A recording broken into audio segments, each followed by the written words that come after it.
কক্সবাজার জেলা ও দায়রা জজ আদালত প্রাঙ্গণে বিএনপি নেতাকে লক্ষ্য করে গুলি ছোড়ে দুর্বৃত্তরা, দুজন গুলিবিদ্ধ সহ 5 জন আহত হন এই ঘটনায়। সন্দেহভাজন 2 জন আটক হয়েছেন। আদালত প্রাঙ্গণে এখন থমথমে পরিবেশ বিরাজ করছে।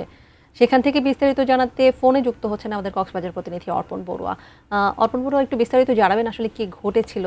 দুজন এরই মধ্যে গুলিবিদ্ধ হয়েছেন, তাদের কি অবস্থা সেটিও বলবেন, এবং এরই মধ্যে দুজনকে কিন্তু আটকও করা হয়েছে। বলছিলেন কারিগরি ত্রুটির কারণে আসলে আমাদের ফোনে যুক্ত দিতে তবে কক্সবাজার জেলা কার্যালয় জেলা জজ আদালতে এই মুহূর্তে রয়েছে। এখানে আমরা আইন শৃঙ্খলা রক্ষাকারী বাহিনীর উপস্থিতি আসলে দেখতে পাচ্ছি।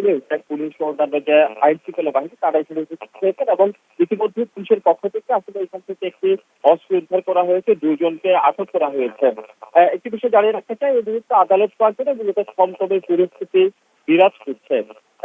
12টা নাগাদ আসলে এই ঘটনাটি ঘটে। আমরা যেটুকু আসলে আমাদের হাতে আসা প্রাপ্ত তথ্যের ভিত্তিতে জানতে পেরেছি সেটি হচ্ছে বেলা 12টার দিকে বিলাঙ্গা ইউনিয়ন বিএনপির সাধারণ সম্পাদক যিনি রয়েছেন লিয়াকত আলী সহ তার অন্যান্য সহযোগীরা একটি মামলায় কক্সবাজার জেলা জজ আদালত প্রাঙ্গণে হাজিরা দিতে আসে। তাদেরকে লক্ষ্য করে পূর্ব থেকে উৎপেতে থাকা কিছু দুর্বৃত্ত তাদেরকে উদ্দেশ্য করে গুলি ছোড়া শুরু করে। ঠিক সেই মুহূর্তে আসলে লিয়াকতের সঙ্গে থাকা 2 জন আহত হয়েছেন এবং 5 জনকে মারধর করে আসলে গাড়িতে তুলে দিয়ে অপহরণ দিয়ে যাওয়ার সাথে সেই সময় ঘটনাস্থলে আরো 3 জন আহত হয়েছে বলে আমরা জানতে পেরেছি। ঘটনার পরপরই আসলে পুলিশ ঘটনার সংবাদ পেয়ে এখানে জেলা জজ আদালত প্রাঙ্গণে ছুটে আসে এবং ঘটনাস্থল থেকে 2 জনকে আটক করতে সক্ষম হয় পুলিশ এবং তাদের কাছ থেকে একটি দাবি অস্ত্র উদ্ধার করা হয়েছে। পাশাপাশি এখানে সিআইডির যে বিশেষ বিভাগ রয়েছে পুলিশের, তারা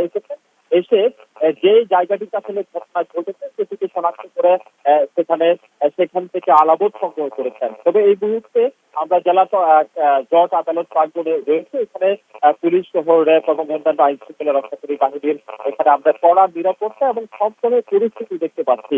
এখানে বিচার প্রার্থী যারা আসলে আদালত প্রাঙ্গণে আছেন তাদের ক্ষেত্রে ভয় এবং আতঙ্ক বিরাজ করছে। তারা আসলে গণমাধ্যমের কাছে বলছেন যে জজ আদালত বা যেখানে আসলে বিচার কার্য সম্পাদন হয় সেখানে যদি এই ধরনের ঘটনা ঘটে থাকে তাহলে মানুষ যাবে কোথায়? সেই ধরনের একটি প্রশ্ন আসলে গণমাধ্যম কর্মীদের কাছে বিচার প্রার্থী যারা রয়েছেন সাধারণ মানুষ তারা আসলে করছেন। এই কারণে আসলে জেলা জজ আদালত অন্যান্য যে বিচারালয়গুলো আছে সেখানে আসলে নিরাপত্তা দিক থেকে আরো বেশি জোরদার করা প্রয়োজন। এখানে বিচার প্রার্থী বা যারা মামলায় হাজিরা দিতে আসেন তাদেরকে যাতে অন্তত নিরাপত্তা থেকে এখানে দেওয়া যায় সেই ব্যবস্থা করার জন্য পুলিশ অন্যান্য আইন শৃঙ্খলা রক্ষাকারী বাহিনীর কাছে সাধারণ বিচার প্রার্থী এবং সাধারণ মানুষ কিন্তু আবেদন জানাচ্ছেন। তাহলে এটি ছিল জেলা জজ আদালত প্রাঙ্গণ থেকে আমার কাছে